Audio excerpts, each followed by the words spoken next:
Bakit may mga bobo sa classroom pero matalino sa buhay? Meron ba kayong kakilalang ganun? Hindi naman dahil sa bigla silang totally nagbago, no? Kundi dahil iba yung diskarte nila. Sa totoong buhay kasi, hindi naman patalinuhan. Sa classroom kasi, kung maaalala mo, ang basihan doon is paramihan ng tama. Tama yung hinahanap. Pag may exam, kailangan tama. Kailangan yung sagot mo tama. Kailangan kapag nagtaas ka ng kamay, yung isasabihin mo tama. Kailangan yung score mo mataas, kailangan tama lahat. Yun yung sukatan. Tama? Pero paglabas mo ng classroom, pag graduate ka na, iba na yung labanan, iba na yung usapan. Hindi na kung sino yung may tamang sagot. Hindi na kung sino yung paramihan ng tamang sagot.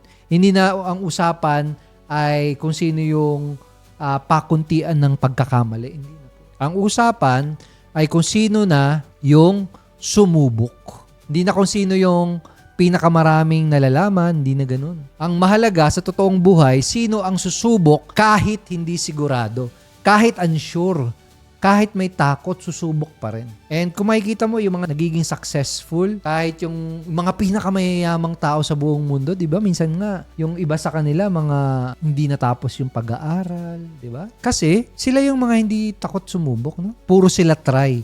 Pag nagkamali, try pa din. Naalala ko yung kwento ni Elon Musk, no? Nung nilaunch niya yung kanyang rocket company, SpaceX, di ba? Yung mga unang niyang pinalipad na rocket ship, boom, sumabog, bumagsak, nag-fail. Hanggang sa halos wala na silang pera, yung mga employee niya, inuutangan niya na para lang mayroon silang pangbayad sa expenses, no? Pero hindi pa rin siya nagpatigil, no? Tuloy pa rin siya. Hindi pa rin siya takot magkamali. Napakagandang tema niya na kailangan natin i-remind yung sarili natin. Kailangan wag po tayong takot magkamali. Yun yung isang reason bakit yung kala mo dati bobo sa classroom, pero nagbago yung buhay, umasenso. Kasi hindi sila nag-overthink.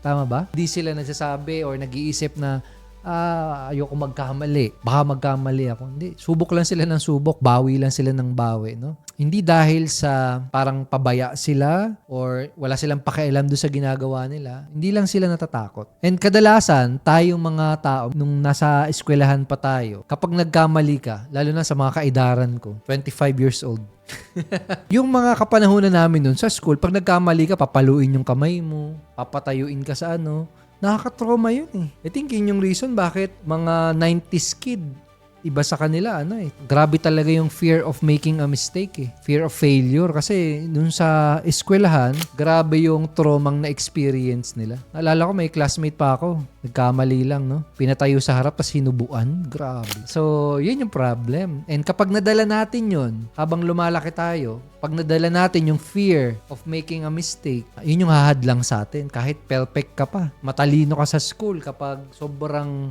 taas nung fear mo na magkamali, wala. Mahirapan ka rin ma-achieve yung mga goal mo. Kasi natatalo ka ng mga takot mo. Nauunahan ka ng mga takot. So, wag mong gustuhin na lagi kang tama. Wag mong gustuhin na lagi kang prepared. Minsan, kailangan mong umaksyon, kailangan mong magkaroon ng bold decision, kailangan mo ng leap of faith kahit medyo hindi ka sigurado. And yun yung meron yung mga taong bobo. Kasi di sila nag-overthink. No, hindi lahat Huwag mong i-expect na perfect kagad lahat. Lalo na sa mga click partners natin dito, kapag may ginagawa kang business, kapag may tinatry kang ma-achieve, huwag mong i-expect na perfect kagad. Walang ganun. Natural lang magkamali, natural lang po yun. Part po yun ng proseso. Lalo na sa pagninegosyo and pati sa buhay natin.